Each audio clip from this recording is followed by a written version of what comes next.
Okay. So one of the first things that I should have done this before we moved into screen sharing is that one of the first things that I like to do is provide the presentation, a link to the presentation and or any documents that we're going to be using during a meeting. I like to put those right at the beginning of the presentation and or post those in the chat. I think that there are some good reasons for doing that I found. One thing then that I'll ask the people in the participants in the meeting is whether or not they would like for me to screen share or whether or not they would like to follow along, independently. Some of the advantages of screen sharing, like we're doing now, are that everybody has access to the same content at the same time. It ensures everybody has access because, as we know, we're in meetings sometimes with people who are driving while they're in their meeting, or they're using their phone to access the meeting. And so screen sharing allows for everybody to have that access. Some advantages of providing links to the documents or the presentations so that people can access those on their own is that it allows everybody to still be able to see each other in a meeting, whereas like right now I can only see a few people. And so when we're sharing a screen, we sort of lose that that ability to see each other and interact that way in discussions. The other advantage of allowing people to have the content and everything independently is that then they can scroll through the documents and the items and aren't having to wait for the person that's screen sharing to do that. They also have the opportunity to take notes and things. So that's just sort of a something that related to pre-planning for a meeting that I do. You'll also notice that I have not switched into presentation mode for my presentation. The reason that I do that is because for me, I find it's easier for me to navigate if I have my slides along the left side. And then also something that I've done for a long time is with my presentations is that I will have notes that I leave in there because I think that for some people, they might like to hear the information, but they also might like to read it. And then also that information is captured for them later on if they want to save the presentation. So another thing that I do right at the beginning particularly when I'm in a meeting, a larger meeting, and or with people that I haven't been in meetings with before, is that I think it's important to sort of go over the navigation tools that are being used. I think that I can't think of a meeting that I have been in where there wasn't at least one person that didn't know how to click on the participants button at the bottom and bring up the yes and the no, or go to the more and be able to do a thumbs up or a thumbs down and some of those kinds of things. And so if you're using any of those kinds of tools in your meeting, I think it's a good idea to just spend a couple of minutes talking through those navigation, those the tools that you'll be using in the meeting. And then also I'll talk a little bit about this later on in the best practices. But for us, for our purposes for this meeting, I developed some norms that some of them I've taken from other people, namely Lisa Perhamus. And so just if we want to all make sure at the beginning of the meeting that we've typed our preferred name, that we mute our audio when we're not wanting to speak, and that everyone consider turning their video on. And that as we engage with one another, feel free to use the raise hand icon, which you can find over here under the participant buttons. And then And then also you feel free to use the chat function. We'll monitor the chat. Something that I don't know if I've ever disabled the chat in a meeting, because I think that it provides people with an opportunity to share their voice in a way that's comfortable for them. Also, in really large meetings, sometimes it's hard to get the attention of the facilitator or the presenter. And so it's easier for people to put things in the chat.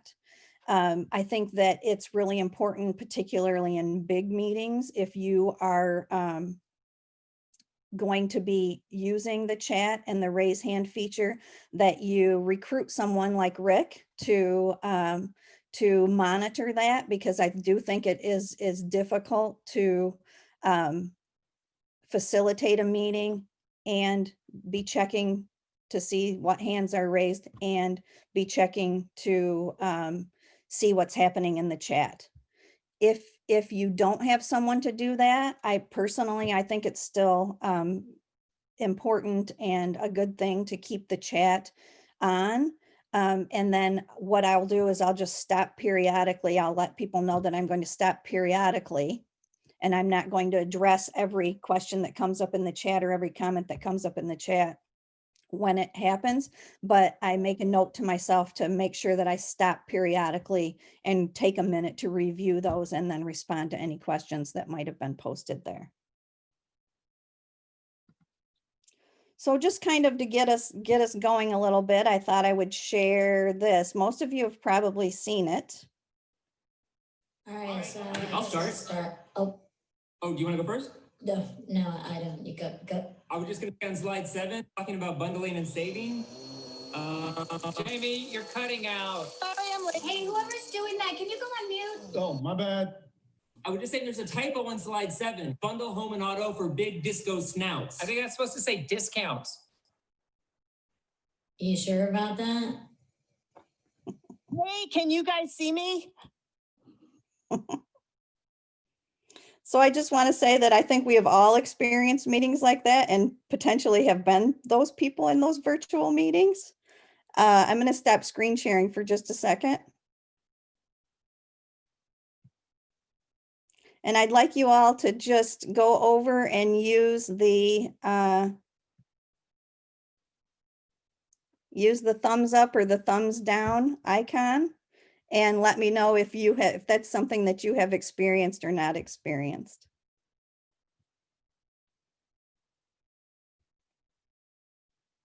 Yeah, I'm seeing lots of thumbs up. For sure. Has everybody seen that commercial before? Yeah. No, it's a good one. Okay. Thank you.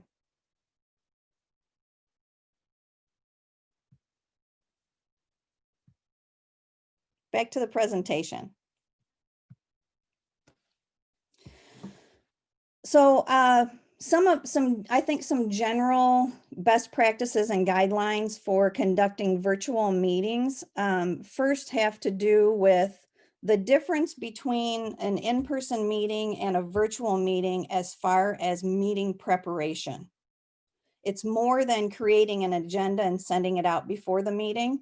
It's really about meeting design. And by meeting design, I mean, what materials are your participants going to have access to either prior to or during the meeting, and how are you going to get those documents or content to your meeting participants?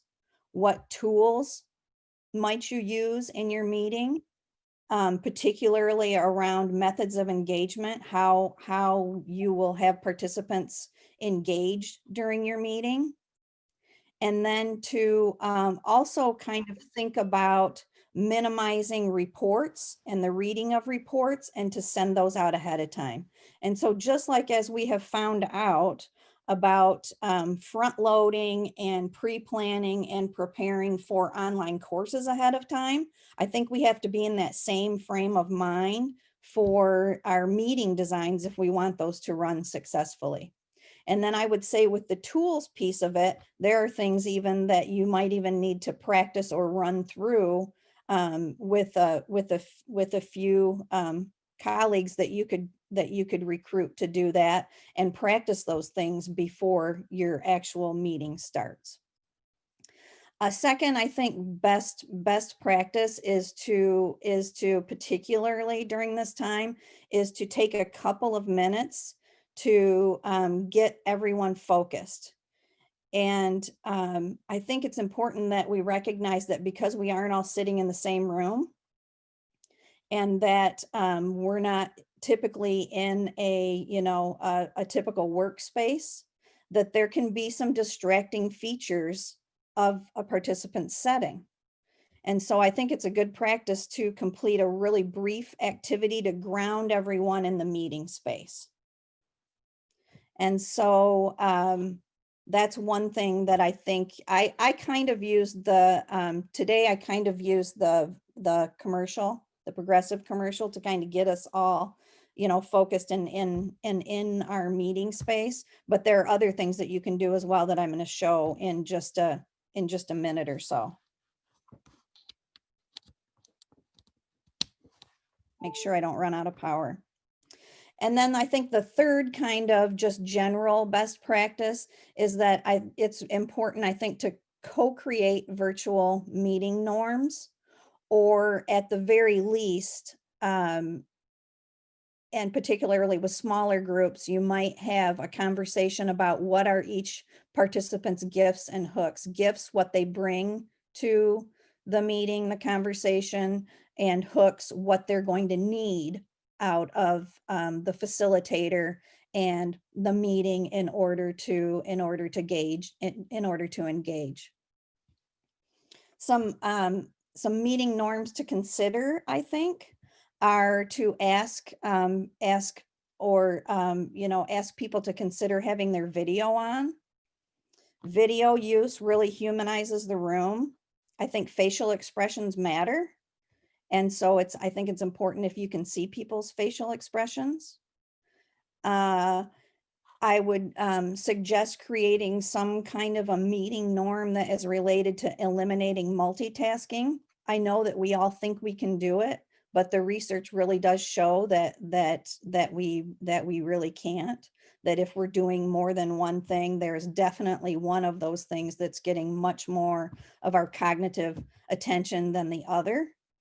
And then the last piece, and I have done all of these in meetings, is I think something to remind us of would what I'm doing be acceptable in a physical meeting space where I'm meeting with my colleagues in a room.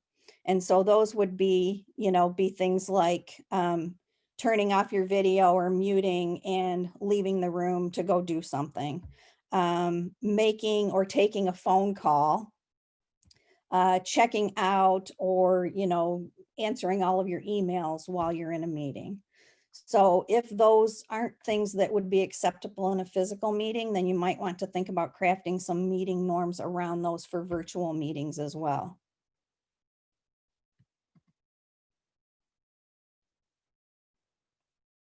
I'm going to stop screen sharing or actually, Rick, I'll just check in with you. Are there any questions in the chat or? Not right now. Hands raised? There's just Okay. a comment that I made about me laughing in the chat about your commercial, but other than that, no. Perfect. Okay, thank you.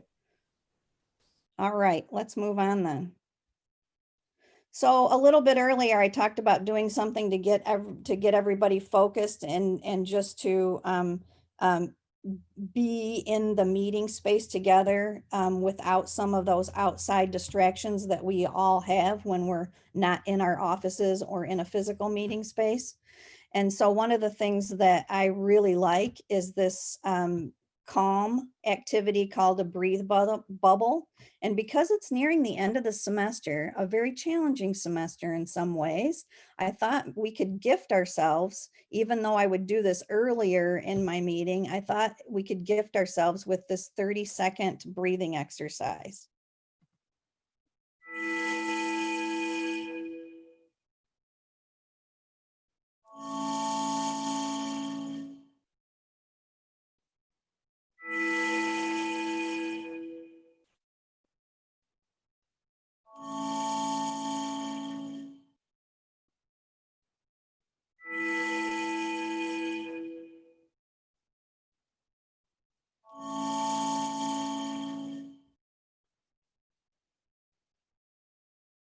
What did you think?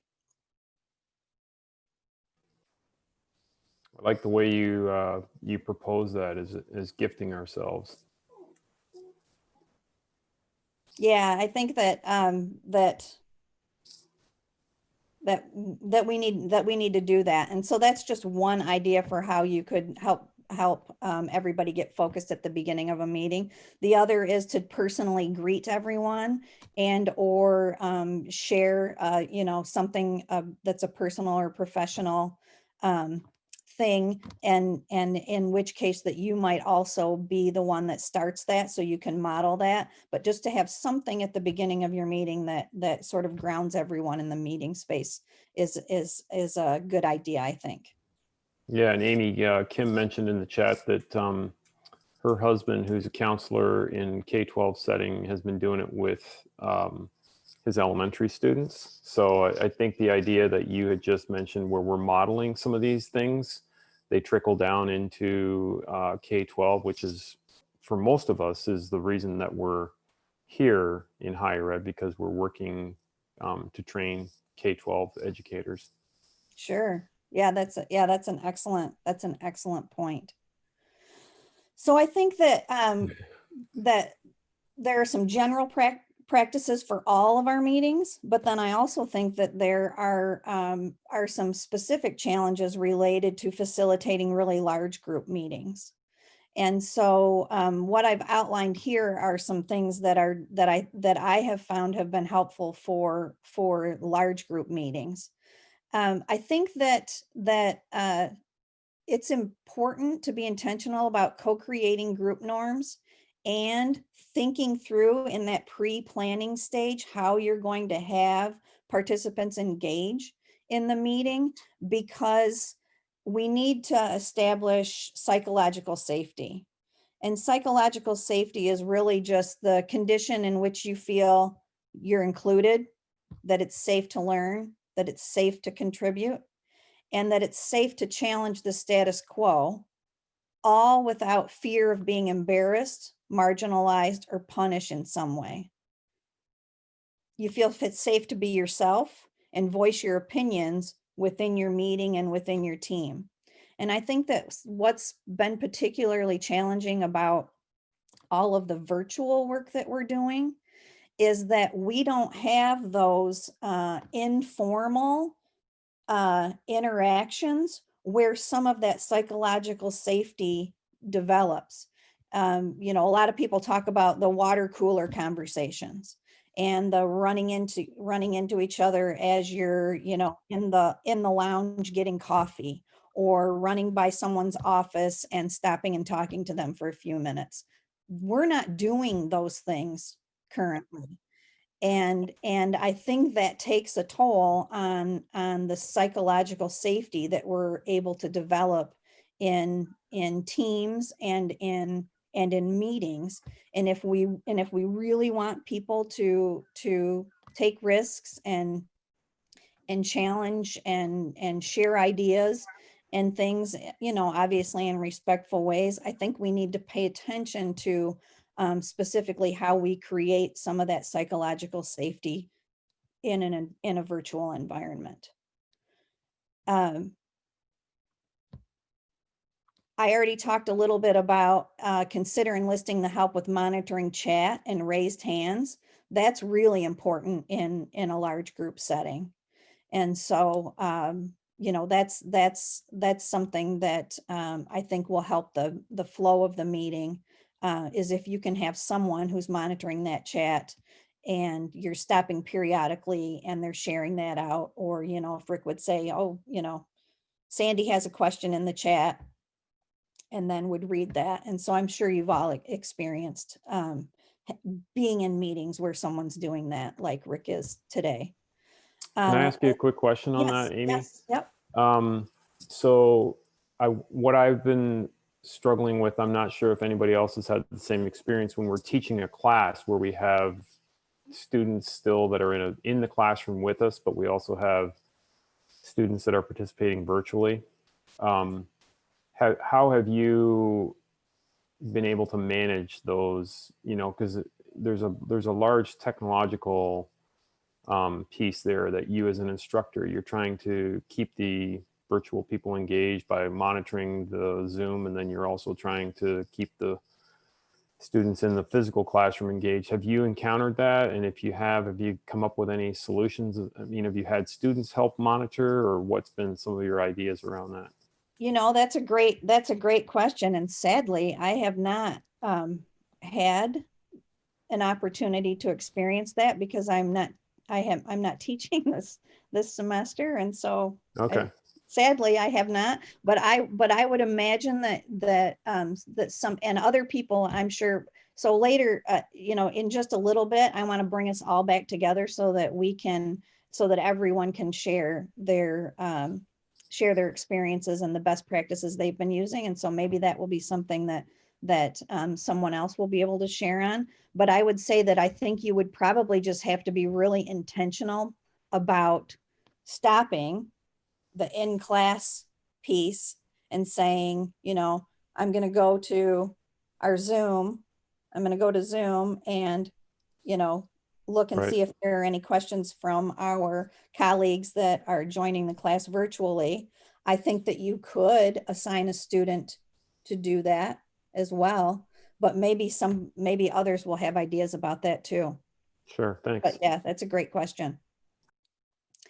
And so another, I think, thing that I've found that has been a good practice for facilitating large groups is the considering more frequent touch points, check-ins, or body breaks, particularly if the meeting is going to go for an extended period of time. The touch points and the check-ins, that's related to that social emotional or that psychological safety piece. So, you know, stopping if you're sharing, seeing everyone's faces, asking if there are questions or ideas or concerns that are coming up periodically during the meeting. And then the body breaks piece is something that I've just been thinking about recently. When we're in a meeting that's going to be pretty lengthy, a lot of times if we think about our assembly meetings or our faculty council meetings, you know, in those situations, we take breaks. We take physical breaks. We have time when, you know, when we ask people to get up from the table that they're sitting at and move to another table. And so that's a body movement break as well. We have people that will have sat for as long as they can sit, and they will stand up and go to the back of the room and stand for a while. I'm finding that in these kinds of virtual meetings that we're not really doing those things. People are kind of locked into their seat, their chair, and we're not taking a break, and we're not moving at all during the meetings. And so, you know, just even a 2-minute or a 5-minute break in meetings that, you know, potentially are going to go longer than an hour or so, I think is something that's good to do. I think that it keeps us cognitively more fresh and better able to engage in the meeting. And then I would say the last piece of information about best practices for large groups is really being thoughtful about how you're going to have participants engage and share their ideas, and, you know, do that group thinking kind of work in a large group setting. I think a lot of people feel like it's, you know, it's hard to, oh, do I raise my physical hand? Can the facilitator see me if I'm doing that? Do I raise my hand over, you know, in the participants area? You know, and so I think that it can stifle discussion at times when there's a large group in a virtual setting. And so some things that I have used are, and some ways that you can have individuals engage and also share their voice, is to use a brainstorming tool called idea boards, We used this in the assembly meeting at the very beginning of the semester. And I'm going to just model that here in just a minute, but that's one thing that you can use. Also, there's Linoit, which is a web-based, virtual sticky notes and photos thing. So that can be used those can be used for brainstorming. The Zoom polling is a really good tool. And that's something that I think that can be really a good resource and very useful in meetings to just sort of to gauge where people are at, to have, I think sometimes people will answer more honestly and on a Zoom polling where things are anonymous, as opposed to saying, hey, does anybody have any issues with this? And people might not be comfortable speaking up, but if you ask it in a poll and it's anonymous, then you're probably going to get a very honest and truthful response. And then also in those big groups, allowing people to gather together in breakout rooms. And I know everybody's used breakout rooms, where the smaller groups, in smaller groups, people feel like, I think that they can, it's easier for them for everybody to share their ideas in the breakout rooms. I would say that, so one of the other things that I've been thinking about is around engagement in face-to-face meetings versus virtual meetings, and that piece about voice. I almost think that in some ways that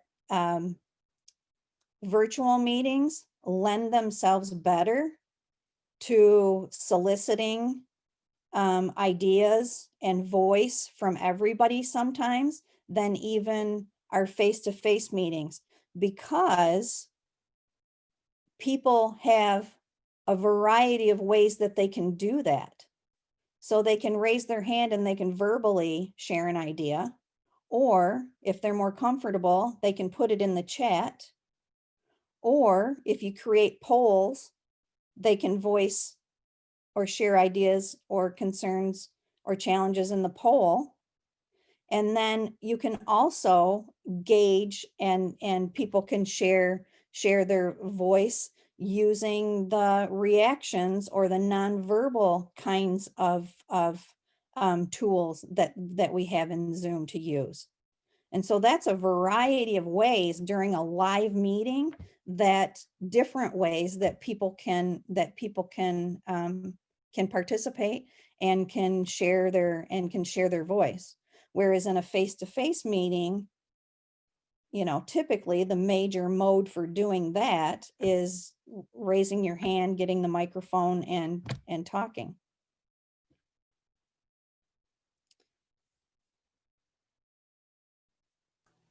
We're still good in the chat, Amy, so. Okay, good. So I want to make sure I leave some time for everybody to share their own expertise on meetings. So I want to just have us just to model the idea boards in the breakout room. What I'd like for you to do is Rick's going to randomly assign everyone to a group. And I'd like for you to just share your name if you don't know each other. And then each member to share one benefit of virtual meetings and one challenge of virtual meetings in your experience. And then I want you to record your group's responses on this idea board. And so what I'd like for everybody to do, because I don't know how the groups will be made up, is if everybody could just access, well, let me, actually, so what I'll do is we will, if you have the presentation up separately, if you could copy this URL, that would be great. If you don't have the presentation up, I'm going to stop sharing and I'm going to post that in the chat, and I'm going to give you a few minutes to copy that. And then what I'd like for you to do once you're in your groups, if one person in your group would open the idea board, and then you can share your responses. What you can do with this is you can have every breakout group have their own idea board, or because since we're a smaller group, I'm going to give the same link. And because I didn't do the groups ahead of time, I'm going to give the same link to everybody. So we'll all be able to see what each of the small groups is contributing at the same time. Amy, what size groups were you thinking that you wanted to have? 3 to 4 people? Yeah, 4 I to think, 5? yeah, I think 3 is good. 3? Okay. Yeah. We don't have that there. Yeah, I think that's good. Yep. Yeah. Okay. So, Okay, so I'm going to stop sharing. And I'm going to come over. This is another trick that I use, is that I will put any of the links that I want to be sure and share in the chat. I put those on a Word document and have that up and ready to just plug right into the chat. So here's I'm going to share so there's the link to the idea board. So if everybody could copy that, although when you're in your groups, only one person will have to actually access it and put your group's information in. okay. Does And everybody have that? how much time do you want them to have for this, Amy? Uh, We're at I about think just 10 minutes. 10:37. 10 Just minutes? 10 Okay. minutes, yeah. Or less. What does the group think? 10's good. It sounds like 5 minutes? 5 minutes. Okay. Sure. So I'll set the timer, and once everybody gets into their breakout room groups, then we'll have 5 minutes together. All right, so we're back. We're back, Amy. All right, thank you. So I'm just going to share my screen really quickly so that you can see all of the benefits and challenges to virtual meetings that all of the groups came up with, if you weren't able to view the idea board in your small group. And then from there, I want to open it up for everybody else to share their experiences and some best practices and or questions that you have to throw out to the group about challenges, and maybe we can spend a little bit of time problem solving together. Before I do that though, the one thing I wanted to say about the video on piece is that if we're engaged in virtual meetings and we're doing it from a place that isn't our workspace, there is some vulnerability and some intimacy included in showing your space.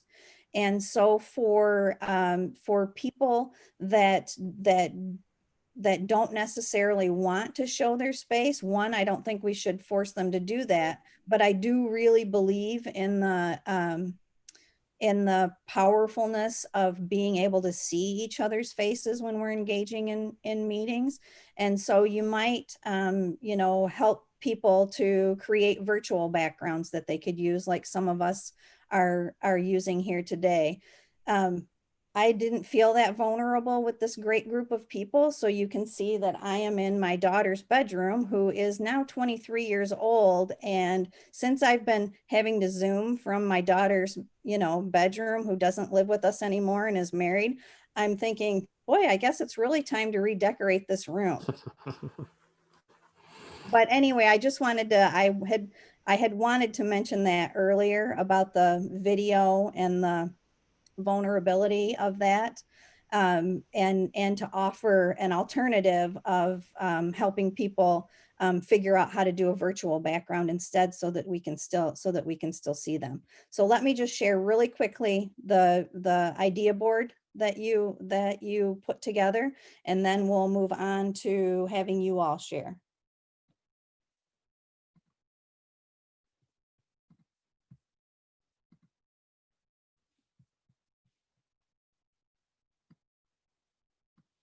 Okay. So as you can see, we came up with a great deal of benefits and challenges.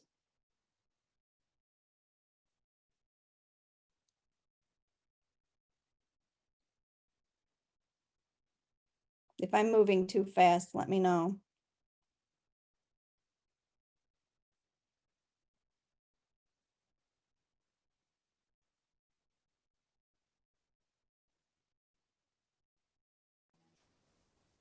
Amy, you mentioned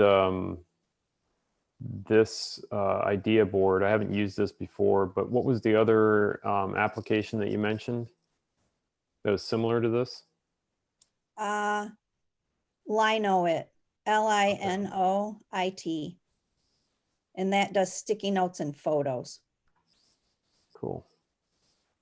And then there is a really fancy one called Mural. And that's a pretty high-tech web-based collaboration space that can do some pretty cool things. If you're interested, I can show you that, or I can actually, what I'll do is I'll add it into the a link to at one of them that I was involved with, and you can see the complexity that you can dig into with that collaborative work when you actually have to produce products and some of those kinds of things. But that's a good one to use as well, and it's also free. Yeah, But, if you wouldn't mind including it, that'd be great. And Sure. just in the chat, I just wanted you to know that that Liz mentioned quite a few of us use Jamboard, which is a Google Suite product. And then also Hunter mentioned Padlet, which has been around. Many of us have used Right. Padlet is another way Yes. that you can Yeah. accomplish the same work. So lots of really cool tools Right. to do that group collaboration online. Yeah. Thank you. No, that's right. Yeah, absolutely. So Cindy's question is there a way to preserve the finished product in any of these tools? And yes, there is. I think nearly all of them, you can create a PDF or download them into some format Yep. to save the works, because you're right, that would be really important to do. And like Yeah. with Padlet, and I know Jamboard, one that I've used, you can create, different classes or different meetings, you can create those to be separate from each other so that you can just share the link with people and they can go back to see what you created digitally at that point in time. Mm-hmm. I'm sure it's similar for most of those apps. Yeah. So are there others that would like to share best practices that you've developed or encountered in meetings, or specific challenges that we can problem solve around? I don't have an idea, but I'd like to ask a question if I could. This is an issue that I've faced. And Rick and I had a great conversation with Rick Vandermolen a couple of weeks ago, and he really helped me to think through a lot of these things I was facing. But I'm in the class I'm teaching, I'm doing Friday evenings face-to-face for 3 hours, and then Saturday is synchronously online with 4 1.5-hour sessions and 30-minute breaks in between. And it worked really well. But the issue that I faced is I had a couple of students who did need to join the meeting via Zoom on the Friday evening 3-hour face-to-face because of COVID issues.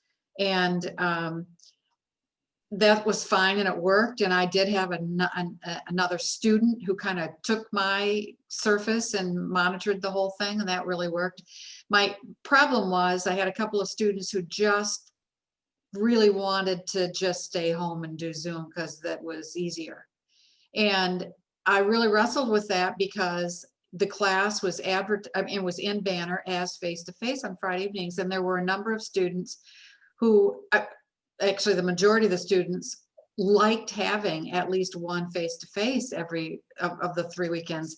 And so if I just, let people who didn't feel like coming Zoom, then that takes away from the experience of the students who took the class because they knew it was face-to-face on Friday evenings, and they want that group.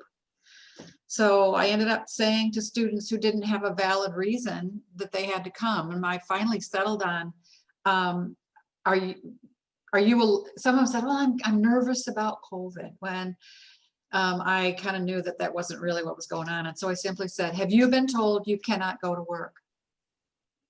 And if they said, no, I can go to work, then I said, then you can come to class. That's how I solved it. But I wonder if others have met the same problem and how you deal with it.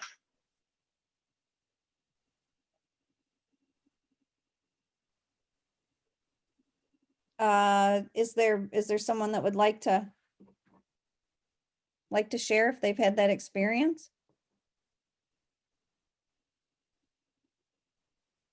I think Well- that we've had to navigate some interesting things around absences this semester, and nuances that we haven't had before. I think that because you had it in Banner, and that wasn't something that was sprung on the students later, and they registered for the course knowing that there were face-to-face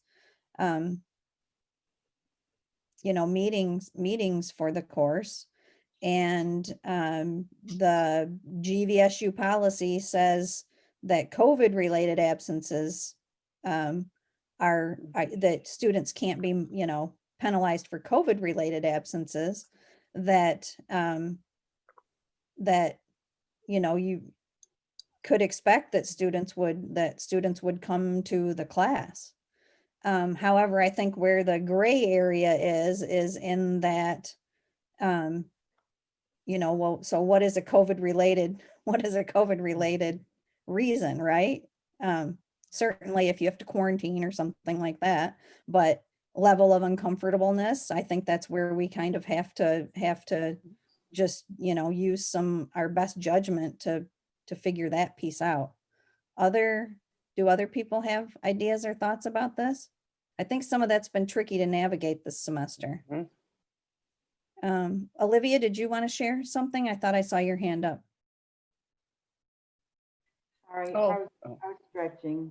Oh, sorry. Oh, good. Yes, you're taking one of those body breaks that I talked about earlier. You know, Yeah. but since I'm here, I don't know. I probably am different, but I don't feel the need to monitor people's conscience. If we're offering it in both settings, we don't have a way to know if somebody's telling the truth or not telling the truth. I go into the session thinking I'm teaching in both places, and so I'm ready to teach in both places, both virtual and in seat. And so I let it go. I mean, because they do the same thing with whether they show up in class and face-to-face class during non-pandemic times. So we don't know what their reason is for not showing. I think people, I just tend to let people be responsible for their own, learning, and I do my job and they do theirs. So I don't see that I have the responsibility to, be part of that type of ethic. They have to decide that for themselves. Yeah. I did, like Glenna said here, thank you, Olivia, for that. I appreciate that. Like Glenna said here, Cindy, I did appreciate that I think it was a good idea to say, are you able to go to work? Yeah. Because that's kind of a, I if you shared. go to work, you can come to class. Yeah. Yeah, Amy, I shared a little bit earlier that I have I have two classes actually that are virtual and face-to-face simultaneously. Mhm. And that's a phenomenon that I saw happening as the course went along.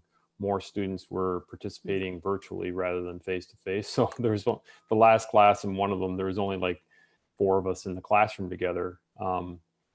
And I think the part that I really came down to is, what are the students' psychological needs?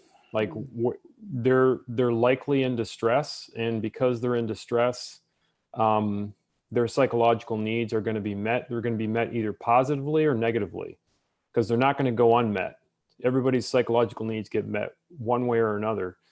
And so I tried to just think about if that's what they need in order for them to participate in the class, I'm offering it both ways. So you choose based on what you think is the best for you, but it still doesn't change the expectation for you to engage in the class. Mhm. And so Right. you just do your best to try to keep them engaged and monitor both of those settings and have high expectations and I'm doing this for the very first time, so I'm trying to figure out if I'm doing anything any good, and trying to teach in both settings simultaneously. But the only way you get better as a teacher is to practice. So that's kind of the way I'm looking at it.